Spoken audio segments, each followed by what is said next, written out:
Amado, nós não estamos precisando de mais crente, não, amado. Nós estamos precisando de crente que funciona.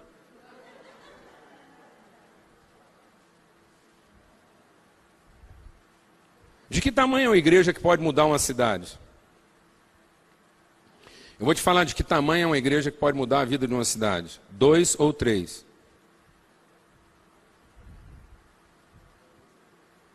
Dois ou 3.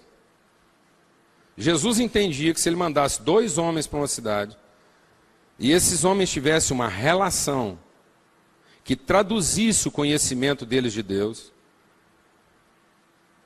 esses 2 homens, na sua relação, podiam transformar a vida de uma cidade. A nossa questão hoje, amados, é que nós temos muita estratégia, muita metodologia, muita proposta, mas a nossa relação é ruim. A nossa consciência relacional do Evangelho é ruim. Porque nós fomos abstraindo, nós fomos subtraindo, nós fomos retirando do Evangelho todos os aspectos relacionais. Então, vamos usar algumas expressões clássicas, né, da nossa salvação. Então, da nossa identidade, da nossa natureza, do Evangelho. Salvai-vos. Quando você escuta lá, né, que os discípulos, com muitas outras palavras, os exortava dizendo, salvai-vos. Quando a gente escuta aquilo lá em Atos, salvai-vos, a gente logo pensa assim, salva-te. Mas lá não está falando salva-te, lá está falando salvai-vos uns aos outros. E salvai-vos do quê? Qual era o resumo do Evangelho? O resumo do Evangelho para aqueles discípulos, o escopo, o conjunto, né, o que reunia tudo era salvar-vos da perversidade dessa geração ou dessa geração perversa. Se uma geração que é caracterizada pela perversidade, a salvação estava na demonstração do nosso amor na relação. Então a igreja seria um agente de transformação social na medida em que apresentasse para a sociedade uma relação saudável.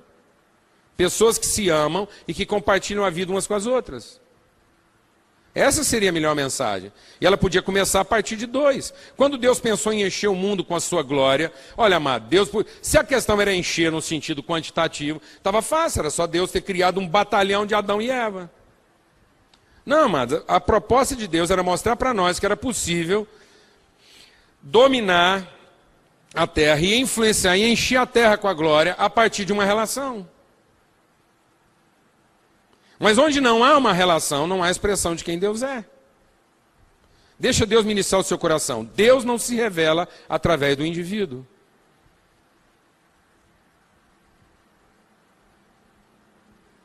Deus não se revela na individualidade. Porque para que haja revelação de quem Deus é preciso uma relação. Por isso que só onde estão 2 ou 3 em comunhão, aí Deus é. O indivíduo pode dizer o que Deus pode, mas só a relação pode revelar quem Deus é. Mas para revelar o que Deus pode, amado, não é preciso muita coisa. Um canarinho consegue fazer isso. Amado.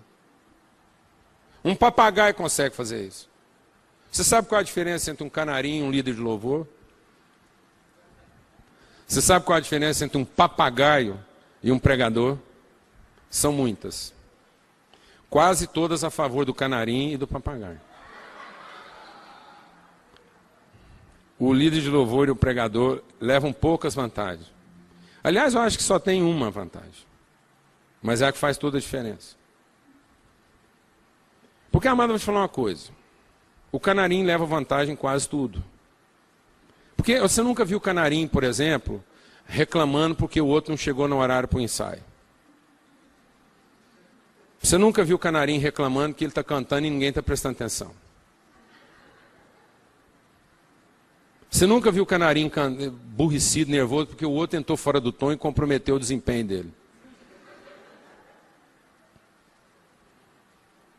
Aliás, canarinho, quanto mais triste, mais ele canta.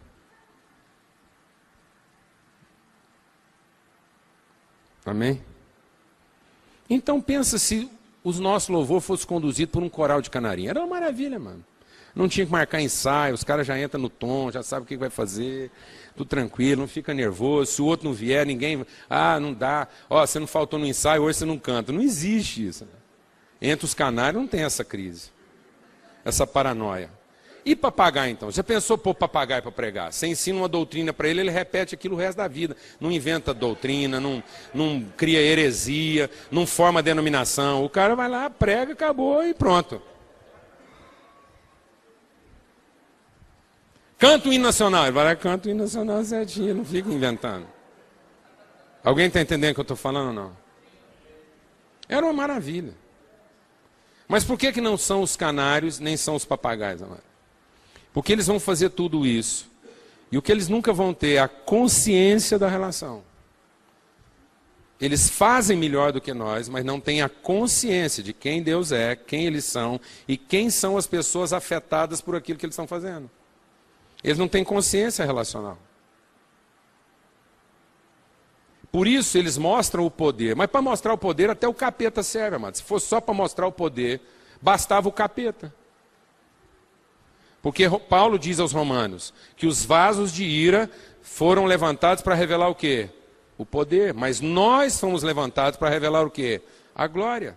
A igreja não está aqui para mostrar o que Deus pode, ela está aqui para mostrar quem Deus é. E a tradução de quem Deus é está na qualidade das nossas relações. Na forma como nós temos consciência um do outro e na forma como nós vivenciamos as nossas convicções de forma relacional. Amém? Mas na medida em que a igreja foi perdendo essa consciência relacional, ela se tornou um ambiente de paralelismos espirituais. Então a igreja está bem lá para o que está lá em Isaías 58, 59. Lembra lá o que o profeta diz? Fala lá qual é a maldição e qual é a abominação do meu povo. A abominação do meu povo é que vocês gostam de ler a Bíblia. Vocês gostam de umas reuniões assim bem avivadas, gostam de cantar, gostam de me procurar para saber. Ó Senhor, qual é a tua vontade para nós? E vocês gostam de fazer jejum, vocês ficam multiplicando jejum. Então vocês gostam de reunir, vocês gostam de buscar minha palavra, vocês gostam de ter atos religiosos, vocês gostam de tudo que a igreja está cheia. Só que vocês estão percebendo que isso não está funcionando. E aí vocês se queixam, por que isso não está funcionando? Por que isso não é o suficiente? E Deus diz, sabe por que não é o suficiente? Porque quando vocês fazem todas essas coisas, cada um está procurando seu próprio interesse. Não há intersecção. Há um paralelismo, porque nós estamos ensinando a igreja a buscar esse tipo de salvação. Salva-te. Então olha para Deus, meu irmão. Olha para Deus, não olha para mais ninguém não. Agora você tem que louvar a Deus, ele faz um negócio. Não olha para ninguém não, olha para Deus. Então nós estamos ensinando o povo o quê? A resolver o seu problema olhando para quem? Para Deus. O Deus que pode fazer por eles, mas não o Deus que quer se revelar através. E se é o Deus que quer se revelar através, então a relação conta tanto quanto a relação que eu tenho com Ele. Porque o cumprimento da vontade de Deus não está em que nós o amemos. O cumprimento da vontade de Deus está na consciência de que Ele nos amou e ela se cumpre na forma como nós amamos o outro. Deus não nos chamou para amá-lo. Deus não nos fez para amá-lo. Deus nos fez para revelar quem Ele é, para traduzir isso numa relação. Deus não formou um povo a partir da sua carência de ser reconhecido, porque o que Deus queria formar era uma família. Quando Deus fez uma promessa para Abraão, Ele não diz todos os indivíduos da terra serão abençoados. Se Deus falasse que todos os indivíduos, as famílias também seriam. Mas Deus disse, em ti, Abraão, as famílias serão abençoadas. Porque Deus não estaria abençoando indivíduos, mas Deus estaria abençoando o que, amados? Relações.